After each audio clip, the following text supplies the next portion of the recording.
Welcome back दोस्तों। इस weekly market outlook के एपिसोड में सबसे पहले कोरोना वायरस का अपडेट लेते हैं।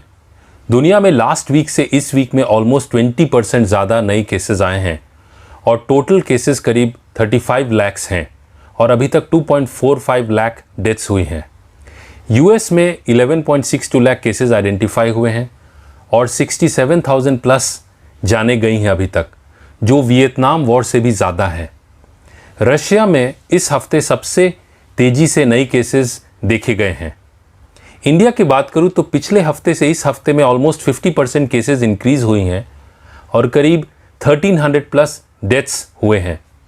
इंडिया का 30% केसेस सिर्फ महाराष्ट्र से है। कुछ पॉजिटिव डेवलपमेंट्स भी हैं, जिनमें यूएस के आधा से ज़्यादा स्टेट्स होम कन्फाइनमेंट से बाहर आ रहे हैं और यूएस गवर्नमेंट की एक स्टडी ने पाया है कि एंटीवायरल मेडिसिन रेमडेसिविर का कोरोना वायरस पेशेंट्स पे अच्छा असर हो रहा है। इसके अलावा इंडिया में लॉकडाउन 2 वीक एक्सटेंड की गई है, लेकिन कुछ रिलैक्सेशंस के साथ, पर ज़्यादातर मेजर सिटीज़ रेड जोन में ही हैं। यूएस मार्केट्स की बात करूं तो last week Dow Jones, Nasdaq और S&P 500 मामूली गिरावट के साथ बंद हुए, क्योंकि फ्राइडे को यूएस मार्केट्स में मेजर सेल ऑफ देखा गया जब यूएस प्रेसिडेंट ने यह कहा कि उन्हें शक है कि कोरोना वायरस वुहान लेबोरेटरी में बनाया गया है और वो चाइना पे ट्रेड सैंक्शंस लगा सकते हैं। इसके अलावा यूएस टॉप टेक कंपनीज में अमेज़न के शेयर में करीब 5% की गिरावट देखी गई, जब कंपनी ने यह कहा कि Q2 प्रॉफिट्स कोरोना रिस्पॉन्स में चले जाएंगे और Q1 प्रॉफिट्स भी बिलो एस्टिमेट्स थे।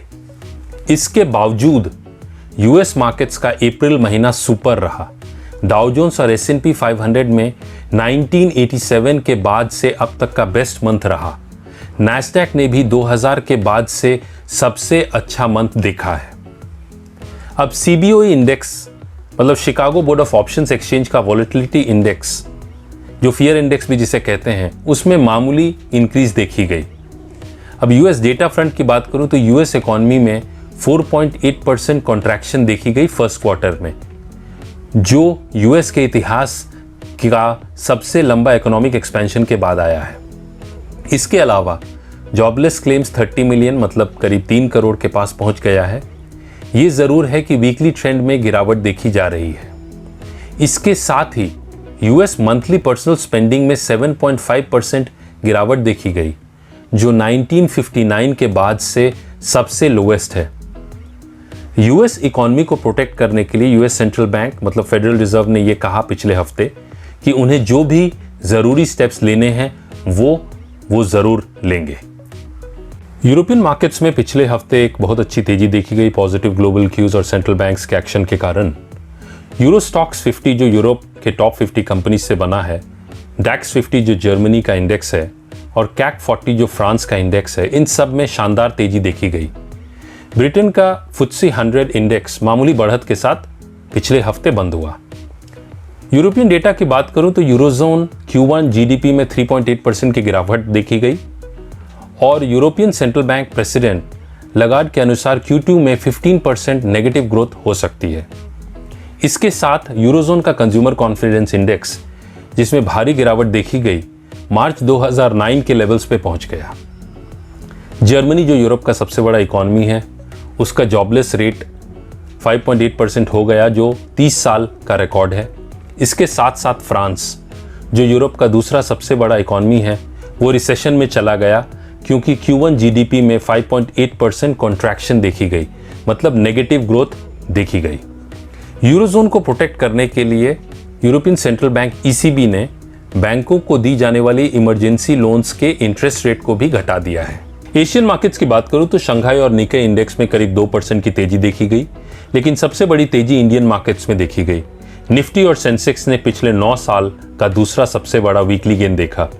Positive global cues, expectations of stimulus package by Indian government, monthly expiry मुख्य कारण थे तेजी के। सेक्टोरल इंडेक्स में निफ्टी मेटल इंडेक्स में सबसे ज्यादा बढ़त देखी गई और फार्मा इंडेक्स में सबसे बड़ी गिरावट। इंडिया विक्स, जिसे फियर इंडेक्स भी कहते हैं, उसमें गिरावट देखी गई, जो कि एक अच्छी बात रही।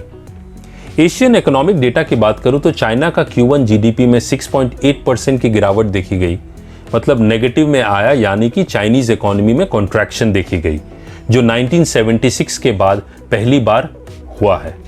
साथ साथ जापान, जो एशिया का दूसरा सबसे बड़ा इकोनॉमी है, उसके Q2 GDP में 21.7% की गिरावट देखी जा सकती है, जो वर्ल्ड वॉर II के बाद से सबसे खराब डेटा रह सकता है।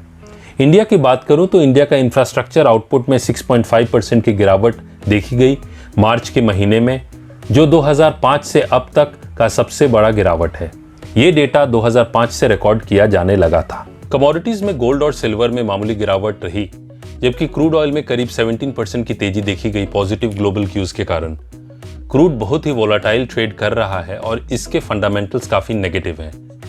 रुपए की बात करूं तो वो डॉलर के अगेंस्ट 74.70 और 77 के बीच में ट्रेड करता दिख रहा है।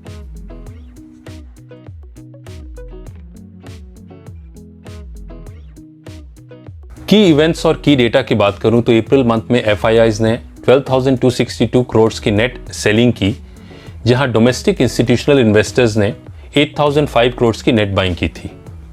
निफ्टी मंथली पोजीशन जो रोल ओवर की बात करूं तो लास्ट 3 मंथ एवरेज के करीब ही रहा, और जिन शेयर्स में सबसे ज्यादा रोल ओवर परसेंटेज देखा गया उनमें M&M finance, Piramal enterprises, Havells और पिडिलाइट थे।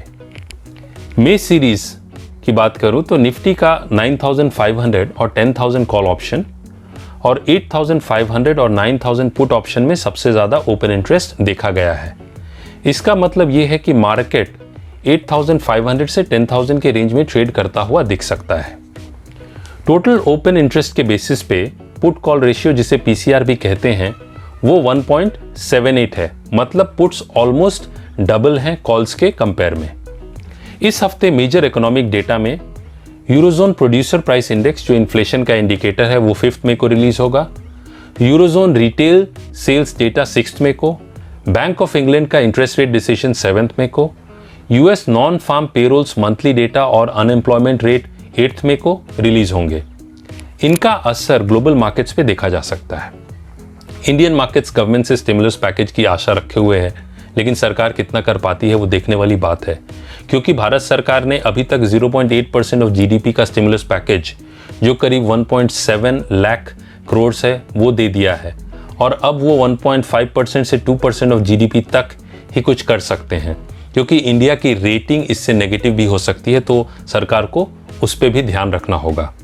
इस हफ्ते जिन कंपनीज के क्वार्टरली रिजल्ट्स आने वाले हैं उनमें इंपॉर्टेंट है Marico limited, Adani ports, SBI life, yes bank, HCL technologies और ICICI बैंक। चाइनीज मार्केट्स जो हैं वो 5 मई तक बंद हैं लेबर डे हॉलीडे के कारण। इस हफ्ते मार्केट आउटलुक की बात करूं तो लास्ट फ्राइडे ग्लोबल मार्केट्स में एक सेल ऑफ देखा गया था, जब US प्रेसिडेंट डोनाल्ड ट्रंप ने चाइना पे सैंक्शंस की बात की थी। उस दिन इंडियन मार्केट्स बंद थे, तो उसका असर मंडे को देखा जा सकता है। US China trade war fears market पे हावी रहेंगे। इसके अलावा लास्ट वीक का हाई इंपॉर्टेंट रहेगा। प्रॉफिट बुकिंग भी देखी जा सकती है। कॉशियसली ट्रेड करने की सलाह है। You are advise to trade with caution. Nifty की बात करूं तो निफ्टी का मेजर सपोर्ट 9,200 और उसके नीचे 8,650 पे है, और रेजिस्टेंस 10,050 और 10,200 पे है। बैंक निफ्टी की बात करूं तो बैंक निफ्टी का पहला सपोर्ट 19,050 पे है और उसके नीचे 17,900 पे है, और रेजिस्टेंस बैंक निफ्टी का 22,050 और उसके ऊपर 22,550 पे है।